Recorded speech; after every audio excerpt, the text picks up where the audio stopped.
दोस्तों, ये कहानी सर्वश्रेष्ठ प्रेरणादायक कहानी में से एक है, जो परोपकार की भावना जगाने की शिक्षा देती है। जो भी व्यक्ति इस प्रकार परोपकार करता है, ईश्वर उसके जीवन के सभी कष्ट दूर करते हैं। बहुत समय पहले की ये बात है। एक नगर के बाहर एक गुरुकुल था, जहाँ ऋषि अपने गुरुकुल में शिष्यों को शिक्षा देते थे। उस गुरुकुल में बड़े बड़े राजा महाराजाओं के बेटों से लेकर साधारण परिवार के बच्चे भी शिक्षा ग्रहण करने के लिए आते थे। गुरुकुल में आज का दिन बहुत खास था, क्योंकि कई साल से शिक्षा प्राप्त कर रहे कुछ शिष्यों की शिक्षा दीक्षा आज पूर्ण हो रही थी, इसलिए सभी उत्साह के साथ अपने घर लौटने की तैयारी कर रहे थे। तभी ऋषि ने सभी को मैदान में एकत्रित होने का आदेश दिया। गुरुजी के आदेश पर सभी शिष्य मैदान में एकत्रित हो जाते हैं। ऋषि उनसे कहते हैं कि आज इस गुरुकुल में आप सभी का अंतिम दिन है और हम चाहते हैं कि यहाँ से जाने से पहले आप सभी एक दौड़ में हिस्सा लें।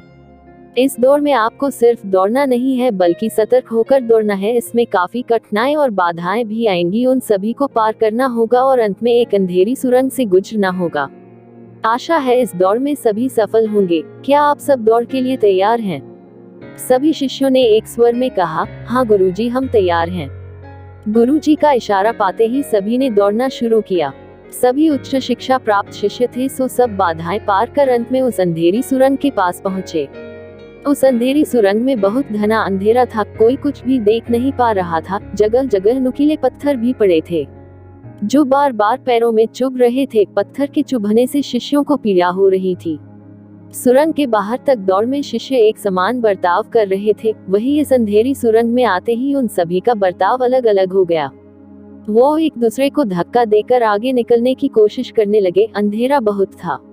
सभी शिष्यों ने जैसे तैसे करके बड़ी मुश्किल के साथ ये दौड़ पूरी की और अंधेरी सुरंग से निकलकर वो सब ऋषि के समक्ष एकत्रित हुए। ऋषि ने सभी से कहा कि मैं देख रहा था कि कुछ शिष्यों ने ये दौड़ बहुत ही कम समय में खत्म कर ली, तो कुछ शिष्यों ने ज्यादा समय लिया है। ऐसा हुआ क्यों? ऋषि की बात सुनकर एक शिष्य ने कहा, गुरुजी, हम लगभग सभी साथ में ही दौड़ रहे थे, पर उस अंधेरी सुरंग में पहुंचते ही स्थिति बदल गई।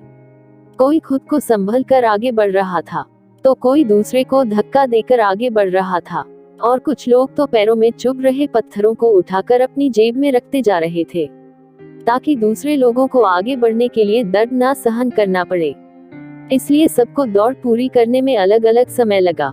ऋषि ने मुस्कुराते हुए कहा, अच्छा है, ठीक है। अब मुझे ये बताइए कि आप लोगों में से वो कौन शिष्य हैं जिन्होंने पत्थर उठाकर अपनी जेब में रखे हैं? वो लोग आगे आइए। ऋषि का आदेश पाकर 5 शिष्य जो पत्थर उठाकर अपनी जेबों में रखे थे, वो सर झुकाकर ऋषि के समक्ष आ खड़े हुए। उनको लगा हम सभी से जरूर कोई भूल हो गई है, तभी गुरुजी ने हमें ऐसे बुलाया है। वो अभी सोच ही रहे थे कि तभी ऋषि ने उन सभी से कहा कि आप सभी अपनी अपनी जेब में पड़े पत्थर निकाल कर दिखाएं। सभी ने जेबों से पत्थर जैसे ही बाहर निकले, वो 5 शिष्य आश्चर्य से अपने गुरुजी की ओर देखने लगे, क्योंकि जिन्हें वो सब पत्थर समझ रहे थे वो तो वास्तव में कीमती हीरे थे। ऋषि ने कहा, मुझे पता था कि आप सभी इन कीमती हीरों को देखकर हैरान हो जाएंगे। शिष्यों, मैंने ही ये कीमती हीरे वो अंधेरी सुरंग में रखे थे।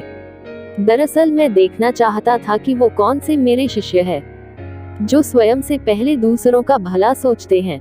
तुम 5 इस परीक्षा में पास हुए हो, ईश्वर तुम्हारा कल्याण करेंगे।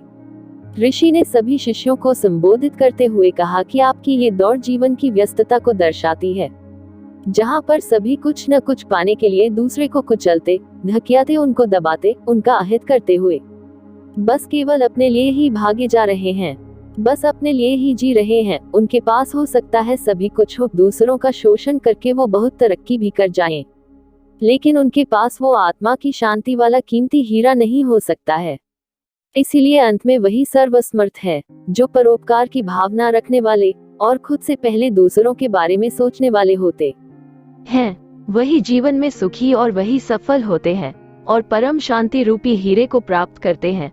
आज ये कीमती हीरे मेरी तरफ से दूसरों की भलाई सोचने वाले और परोपकार की भावना रखने वाले इन 5 शिष्यों को इनाम में दिए जाते हैं। जाओ और अपने देश व समाज की भलाई करो, ईश्वर स्वयं ही तुम्हारा भला करेंगे। ये कहकर गुरुजी ने अपने शिष्यों को विदा किया। दोस्तों, आपको ये कहानी कैसी लगी?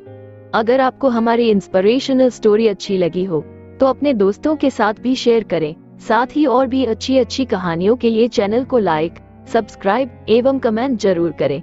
तो चलिए जल्दी ही फिर मिलते हैं एक मजेदार कहानी के साथ। तब तक के लिए आदाब, शब्बा खैर, गुड बाय दोस्तों।